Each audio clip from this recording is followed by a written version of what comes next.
Hello friends, welcome to I exam B. I am Sushil Ragade, ex manager Reserve Bank of India. और आपने देखा होगा कि अभी अभी रिजल्ट्स आए हैं।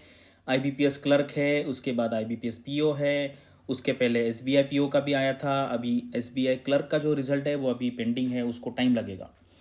और बाकी के भी लोगों के रिजल्ट्स आए हैं। कुछ लोगों का आरबीआई के रिजल्ट आया है, नाबार्ड है, उसके बाद से भी लीगल, बहुत सारे ऐसे एग्जाम्स के रिजल्ट्स आए हैं। और मुझे नियर अबाउट 100 से ज़्यादा मतलब क्वेरीज आई है कि जैसे मान लीजिए दो जगह पे सिलेक्शन हुआ है तो अभी क्या करें। उसके बाद में ऑलरेडी अभी जैसे क्लर्क में है, कोई क्लर्क में है 1 2 3 साल से, अभी पीओ का सिलेक्शन हुआ है, तो ये वाला है क्वेरी। तो इसमें क्या करें। अभी बहुत मतलब ऐसे ऑप्शंस हैं। और बहुत सारे लोग ऐसे भी यार जिनको कोई जॉब भी नहीं मिला। मतलब अगर आप देखेंगे तो जिनके पास 2 3 जॉब मिल गए वो भी थोड़ी परेशानी में, लेकिन उनकी परेशानी अच्छी टाइप की परेशानी है ना। अच्छी टाइप की परेशानी, अच्छी टाइप की परेशानी कैसे, मतलब मेरा सेबी ग्रेड ए में भी हो गया, नाबार्ड ग्रेड ए भी हो गया, अभी मैं परेशान हूँ, लेकिन दिस काइंड ऑफ परेशानी इज गुड परेशानी। ठीक है, तो ये अच्छी टाइप की परेशानी है। और जिन लोगों के जॉब नहीं है, अनएम्प्लॉयड है, वो तो उनको बोल रहा है भाई, उनको लग रहा होगा कि कोई भी जॉब लग जाए हम तो कहीं भी जाएंगे। ठीक है, लेकिन क्या होता है जब हमारे पास ऑप्शन होते हैं तो फिर हमें बेस्ट ऑप्शन सेलेक्ट करना होता है। क्योंकि आरबीआई में जाने के बाद भी लोगों को लगता है भाई आईआरएस बन जाए, आईआरएस को लगता है आईपीएस बन जाए, आईपीएस को लगता है आईएएस बन जाए। तो इस तरीके से ये लाइफ कभी हमारा जो डिस्कशन है या डिसीजन मेकिंग है कभी एंड नहीं होता है। तो यहाँ पे मैं आपको एक फ्रेमवर्क बताऊंगा, उसके थ्रू आपका जो डिसीजन मेकिंग है वो ईजी होगा।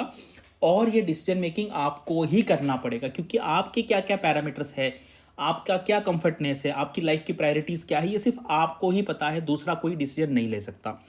और यहाँ पे क्या है, बैंक में सबसे बड़ा डर प्राइवेटाइजेशन का डर है। ठीक है, तो ये इसके वजह से थोड़ा सा लोगों को ज़्यादा मतलब डर लग रहा है कि क्योंकि हमारे गवर्नमेंट जो है, प्रेजेंट गवर्नमेंट, अभी उनका फिर से आने का चांस उनका ही है। तो उन्होंने क्लियर कट कहा है कि भाई the business is not the business of the government. Clear cut बोला है, यानी कि बिजनेस में नहीं रहना है। और ये सारे बिजनेसेस है, एसबीआई, ये सारे क्या है, ये बिजनेस है। तो business is not the business of the government. Government ने क्लियर किया, तो उनको आगे जाके इमीडिएटली नहीं, लेकिन आज 5 10 साल के बाद सबका मतलब 2 3 ऑर्गेनाइजेशन छोड़ के हर एरिया में सब कुछ प्राइवेट कर देना है। तो इसलिए लोगों में डर है। तो चलो वीडियो यहाँ पे स्टार्ट करते हैं। तो ये एक ही स्लाइड में मैं आपको सारा समझाऊंगा। और ये जो आपके सामने, ये सारा हमारा जो banking, insurance sector, regulatory body sector, उसके बाद ऑल इंडिया फाइनेंशियल इंस्टीट्यूशन, ये पूरे सारे ऑर्गेनाइजेशन मैंने यहाँ पे दिए हैं। तो अभी देखो क्या है, ये जो सारा एरिया है, ये है पूरा आपका बैंकिंग सेक्टर। एसबीआई आपको पता है, एसबीआई का सारा प्रोसेस अलग होता है। पीओ होता है, क्लर्क होता है, एसओ का भी कभी कभी आता है अलग से, वो इतना फेमस नहीं होता है, बड़े लेवल पे नहीं होता, लेकिन चलते रहता है। एग्रीकल्चर में भी आता है, मार्केटिंग में भी आता है, बहुत जगह पे आते रहता है। और सीबीओ है, ये एसबीआई का है। नॉर्मल आईबीपीएस यानी कि आपकी जो पब्लिक सेक्टर बैंक्स हैं उसमें पीओ है, क्लर्क है एंड स्पेशलिस्ट ऑफिसर है। और तीसरा होता है आपका रीजनल रूरल बैंक, यहाँ पे पीओ है, क्लर्क है, एसओ है। अभी क्या है, सबसे पहले आपको डिसाइड करना है कि आपको अगर बैंकिंग सेक्टर में ही रहना है, इसी एरिया में ही आपको पूरी ज़िंदगी बितानी है, तो यहाँ पे सबसे मेन आपका जॉब होगा वो होगा एसबीआई पीओ। अगर बैंकिंग में जाना ही है, यहाँ पे 19 काम है, वहाँ पे 20 काम है, अगर सब जगह पे प्रेशर ही प्रेशर है, तो आपको एसबीआई पीओ बनना है। क्योंकि यहाँ पे प्राइवेटाइजेशन एसबीआई का नहीं होगा, बाकी किसी भी बैंक का हो सकता है। आपको पता है बहुत बार न्यूज़ भी आई थी, उसके वजह से शेयर्स की प्राइस बढ़ी भी थी, कम भी हुई थी। 2 बैंकों का प्राइवेटाइजेशन तो करना ही करना है, उसमें एसबीआई छोड़ के बाकी जो बैंक है आपकी, उसमें का होगा। तो इसलिए अगर आपको बैंकिंग सेक्टर में ही रहना है, अच्छी सैलरी पानी है, अच्छा करियर करना है, फॉरेन में भी जाने के अगर ऑप्शन चाहिए आपको, तो आपको अल्टीमेटली बैंकिंग सेक्टर में रहना है, तो पीओ बनना पड़ेगा एसबीआई में। ठीक है, उसकी सैलरी भी आपको पता है, बाकी जो बैंक का पीओ की सैलरी उस 10 15 हज़ार वहाँ पे ज़्यादा है। अदरवाइज बाकी जो लोग हैं, अगर आपका दूसरा कोई प्लान है लाइफ में आगे जाके, ठीक है, इसके पहले एक सिचुएशन ले लेता हूँ कि आज आप क्लर्क हैं। आप मान लीजिए आज एसबीआई में क्लर्क है, पकड़ लीजिए एसबीआई में क्लर्क है, 2 से 3 साल की सर्विस हुई है, लेकिन अभी आईबीपीएस पीओ में सिलेक्शन हुआ है। तो क्या करना है, ये मेरा व्यू बताऊंगा। आपको एसबीआई क्लर्क में ही रहना है, करेक्ट, एसबीआई क्लर्क में ही रहना है, क्योंकि आप तो यहाँ पे ऑफिसर तो वैसे ही बनने वाले हैं, करेक्ट, और वो भी एसबीआई जैसी ऑर्गेनाइजेशन में। लेकिन जब आप क्लर्क में रहोगे तब आपके पास टाइम रहेगा, क्योंकि आप पे मन पे है, आप जब चाहिए प्रमोशन ले सकते हैं। अभी लेना है तो इमीडिएटली लीजिए जब चांस आएगा, अदरवाइज डिले करते जाइए। यानी कि आपके पास जॉब भी होगा, वो इतना हेक्टिक भी नहीं होगा। अगर आपको प्रिपरेशन करना है, मान लीजिए एलआईसी का कर सकते हैं, ईसीजेसी का, जीआईसी का, एग्रीकल्चर इंश्योरेंस कंपनी का अगर आप एलिजिबल है, एनआईएसीएल का।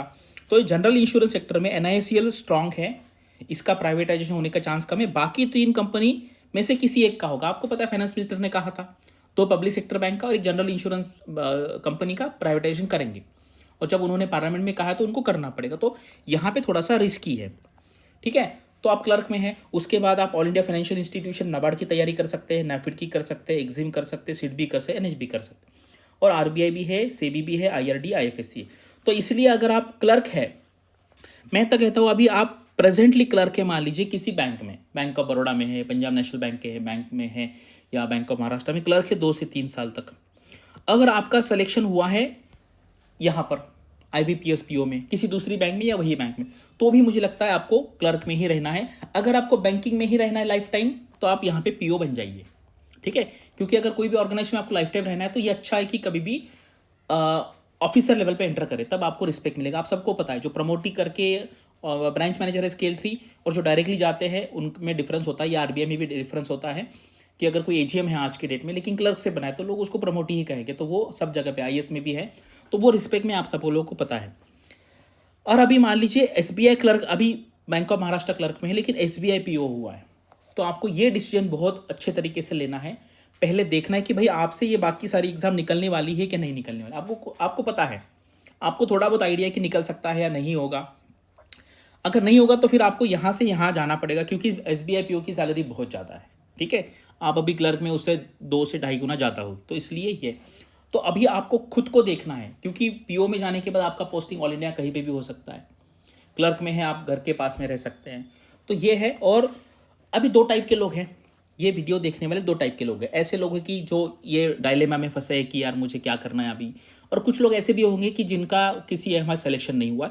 लेकिन अगर आप देखेंगे ये जो एग्जाम्स करती उस सब लोगों का एम होता है आरबीआई में ऑफिसर बनना, ग्रेड बी में या सेबी में है, आईआरडीए में, क्योंकि यहाँ पे सैलरी बहुत ज़्यादा है। आरबीआई की सैलरी बहुत ज़्यादा, आपको पता 2 लाख से ज़्यादा है, बाकी सेबी में, आईआरडीए में, आईएफएससी में, नाबार्ड में 1.5 लाख से ज़्यादा है। तो ये फ़र्क तो लॉन्ग टर्म में पड़ेगा ही पड़ेगा। तो इसलिए अभी आपको खुद के लिए ट्राई करना है, खुद के लिए सोचना है। जैसे मैंने आपको यहाँ पे बताया कि लाइफ टाइम अगर बैंकिंग में ही रहना है तो आपको अल्टीमेटली एसबीआई पीओ ही बनना पड़ेगा। आज आप किसी भी बैंक में पीओ है तो भी आपको एसबीआई में पीओ बनना पड़ेगा, क्योंकि फिर वो प्राइवेटाइजेशन का डर आपका निकल जाएगा। अभी मुझे बताइए एसबीआई सीबीओ में क्या हो रहा है, सारे बैंकों के पीओ यहाँ पे आ रही, सारे यहाँ से ये सारे लोग यहाँ पे आ रहे हैं एसबीआई सीबीओ में, क्योंकि सबको पता है एसबीआई में, ये भी पता है लोगों को कि काम बहुत ज़्यादा है, लेकिन काम सब जगह करना। आप किसी अनएम्प्लॉयड को पूछो, आप जाके किसी अनएम्प्लॉयड को पूछो कि भाई आपको एसबीआई में पीओ का जॉब है, करोगे क्या? बहुत काम है, बहुत काम है, बहुत काम है, 18 घंटे काम है। तो वो तो करेगा ही करेगा, क्योंकि अनएम्प्लॉयमेंट से जॉब होना कभी भी अच्छा है। बाद मुझे पता है एसबीआई में जाने के बाद आपको तो बहुत प्रेशर करना है, लेकिन वहाँ पे पैसे भी मिलते हैं।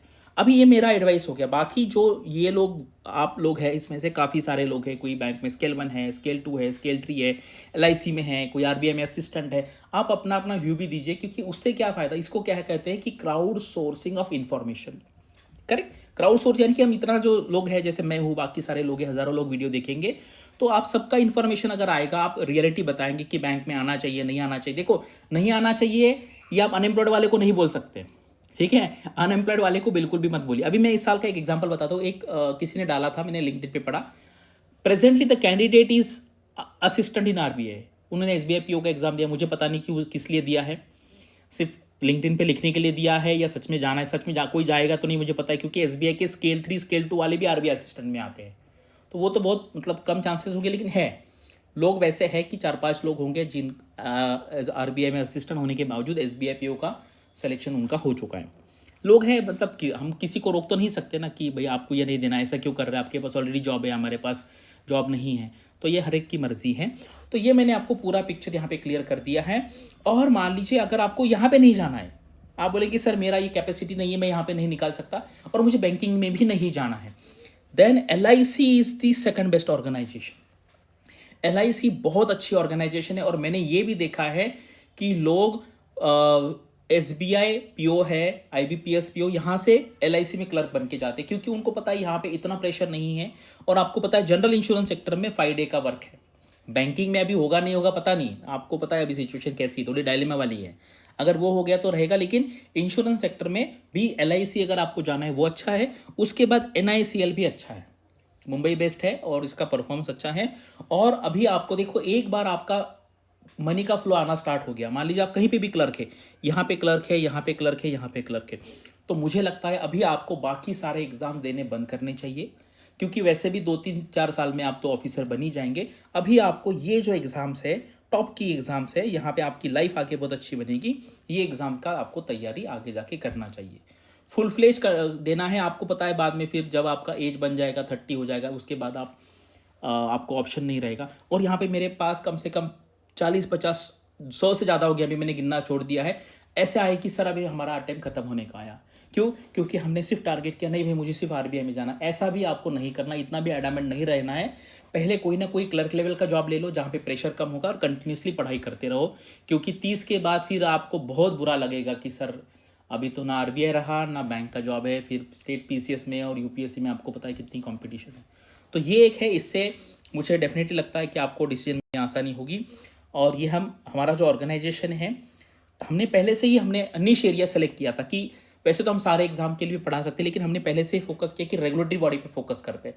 इसलिए इंडिया का नंबर 1 है, हमारे highest number of genuine results है आरबीआई, नाबार्ड, सेबी के। आप यहाँ पे रिजल्ट भी देख सकते हैं। अगर आपको इसके बारे में इंफॉर्मेशन लेना है तो आप यहाँ पे कॉल कर सकते हैं। और अगर आपका इस साल किसी में भी सिलेक्शन नहीं हुआ है, तो आपको पता है आगे का जो टाइम लगेगा सारा नोटिफिकेशन आने में, जो रेगुलर हमारा प्रोसेस होता है, तब तक आप अच्छे से प्रिपरेशन कर सकते हैं आरबीआई गेट बी का। क्योंकि अभी आप अभी कांटेक्ट में हैं आप क्वांट, इंग्लिश, रीजनिंग, जीए के, उसके बेसिस पे आप आरबीआई गेट बी का एग्जाम यहाँ पर दे सकते हैं। अभी आरबीआई असिस्टेंट का रिजल्ट आना बाकी है और एसबीआई क्लर्क का रिजल्ट आना बाकी है, जो आने के बाद फिर मैं फिर से वीडियो बनाऊंगा अगर किसी को कुछ डाउट है। तो यहाँ पे मैंने मैक्सिमम चीज़ें बता दी है। अगर आपका भी कुछ यहाँ पे व्यू है तो डेफिनेटली कमेंट सेक्शन में लिखिए। अगर आपका और कोई क्वेरी है तो वो भी लिखिए, मैं उसका आंसर देने का ट्राई करूँगा। Thanks for watching this video and all the best for your studies and upcoming examinations.